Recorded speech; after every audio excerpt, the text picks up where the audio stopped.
Labas rytas. Šiandien atvykome į Kauną aplankyti mūsų seno gero bičiulio Mindaugo, kurį taip pat jūs labai gerai pažįstate. Jau ne kartą mūsų laidose jis pristatinėjo savo kob kepsnines. Kepė įvairiausius patiekalus, buvo iš tiesų nerealiai skanus. Ar batsiuvys yra be batų? Mindaugas čia gyvena ir pasižiūrėsime, ar jis iš tikrųjų namuose turi kob kepsnines ir ar kepa juose. Labas rytas, Mindaugai. Labas rytas, iš kur jūs dabar čia? Nu, tik nesakykit, kad nelaukėt. Nu, nelaukiu, aš draugų laukiu, o jūs iš kur? O mes kas priešai? Draugai, bet dar... Draugai, malonu, labai matyti. Draugai, bet...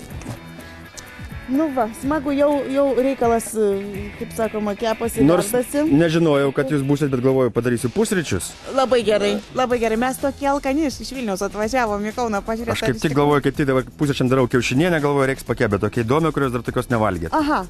Tai žinokit, ta tabletė dega lygiai 1 minutę, jinai užges dabar po 1 minutės, taip šast ir bus užgesus, ir bus karščio ir mes galim kepti. Tada pašildom lėkštę, o kaip jinai užges. Baigia ten kraščiukas degt, matot, ir to jinai baigs degti. Dedam dangtį, nes keptuvę pagal visus reikalavimus reikia įkaitinti kepant. Taip. Pomidoriukas, sūris. Įdomiai atrodo. Pažiūrėk. Žiūrėk, kaip gražu. Oi, neskubėkit, aha. Dedam dar vieną. Kaip pasakyti, patiekalas greitas pusryčiam. Greitas pusryčiam.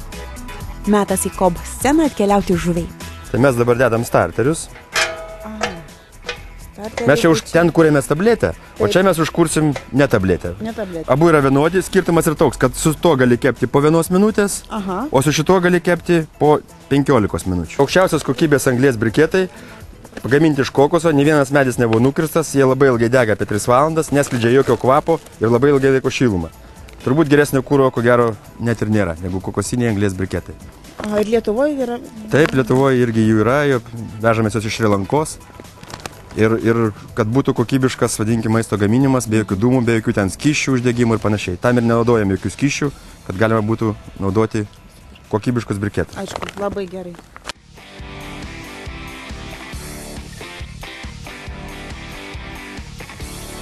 Ačiū. Toks naujas įtėsas specialiai žuviai, kaip aš minėjau. Imam žuvį. Arčiau biškėtai, kad nesimės. Imam žuvį, dedam ant lentelės ir fiksuojam ją norimų būdų tam, kad persismigtų per kaulą ir niekad nenukris. Negaliu žiūrėti. Čia vyrų darbas? Vyrų, bet esmė tame, kad niekad nenukris, jinai visą laiką bus, kaip pasakyti, stabiliai stovės ir visos sultys subėgs į vidų. Labai gerai.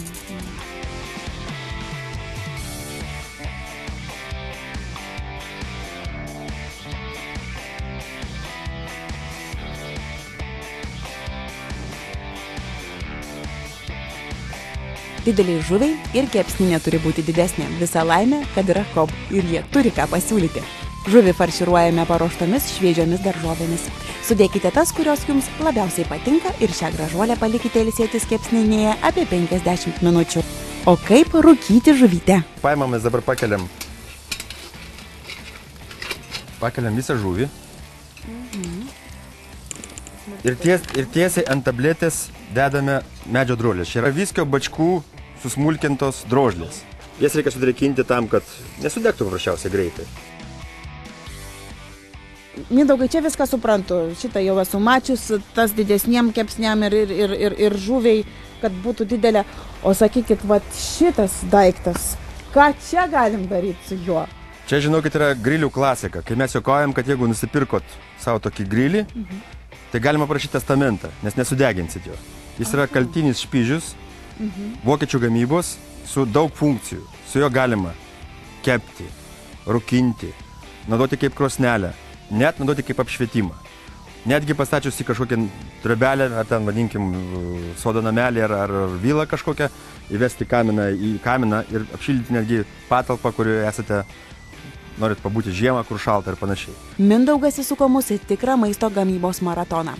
Kitą savaitę pamatysite, kaip atrodo kepsniai iškepti špižinėme trolyje ir įsitikinsite, kad slyva, pelėsinis sūris ir rūkyta šoninė puikus tercetas, žinoma, jei jis šildosi po kop kepsninės dangčiu.